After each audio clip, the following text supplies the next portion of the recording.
Halo teman-teman, nama gue Dini. Gue adalah seorang mahasiswa di salah satu universitas yang ada di Jakarta. Dan gue tinggal di Bogor. Gue di sini bakal ceritain sebuah cerita horor yang pernah gue alamin. Kejadian ini terjadi saat gue masih SMP dan tinggal di Provinsi Jambi. Saat itu gue baru banget pindah rumah dan posisi rumah gue tepat banget di sebelah rumah sakit. Sebelum pengalaman horor ini gue ceritain, gue bakal kasih tahu kondisi lingkungan rumah gue saat itu. Depan dan belakang rumah gue itu rawa. Sebelah kiri rumah gue itu rumah sakit. Dan sebelah kanan rumah gue itu daratan serta rumah tetangga gue.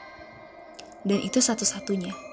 Jadi di gang rumah gue itu cuman ada 2 rumah doang. Sepi sih, parah. Karena selain yang gue sebutin itu hutan. Bisa dibayangin dong gimana gelap dan seramnya lingkungan rumah gue di saat malam. Dan hampir setiap malam gue sering banget denger teriakan orang kesakitan serta orang nangis.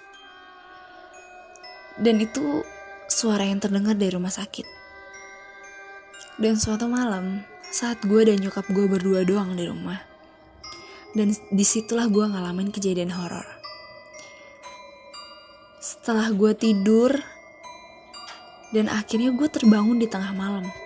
Gue gak tahu tepat jam berapa. Yang pasti sekitar jam 12 atau jam 1 malam.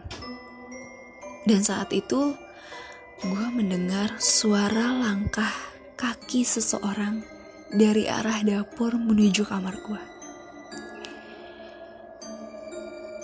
Tepat banget di depan kamar gue, suara langkah itu berhenti. Gue awalnya mikir itu adalah nyokap gue. Tapi kenapa nyokap gue gak buka pintu kamar gue kalau emang dia mau ke kamar gue? Dan kenapa gak ada suara langkah lagi kalau emang nyokap gue gak jadi ke kamar gue dan balik ke kamarnya dia? Itu bener-bener langsung sepi. Dan bener-bener udah gak ada suara lagi. Oh ya, by the way, lantai rumah gue itu kayu. Jadi kalau ada orang jalan, pasti kedengeran. Dan entah kenapa saat itu mata gue bener-bener tertutup dan gak bisa kebuka. Gue cuma bisa mendengar suara doang. Mungkin ada kali ya 3 menit. Dan setelah mata gue bisa kebuka, gue cuma berani buka sedikit doang buat ngintip. Dan karena gue takut, akhirnya gue mutusin buat baca ayat kursi dalam hati dan memaksakan untuk tidur kembali.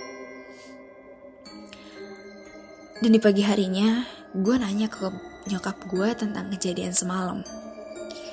Buat mastiin apakah itu benar nyokap gue atau bukan. Dan akhirnya nyokap gue bilang dia udah tidur dari jam 9. Bahkan dia gak ada keluar-keluar kamar lagi. Mau itu ke dapur ataupun ke kamar mandi. Jadi itu semalam siapa? Dan dia masuk ke kamar gue atau enggak? Gue gak tahu itu. Dan sebenarnya masih ada beberapa lagi cerita horor yang pernah gue rasain. Cuman mungkin gak setegang ini. Salah satunya, gue pernah ngerasa diikutin seseorang, tapi tidak terlihat wujudnya. Cuman itu kerasa banget di belakang.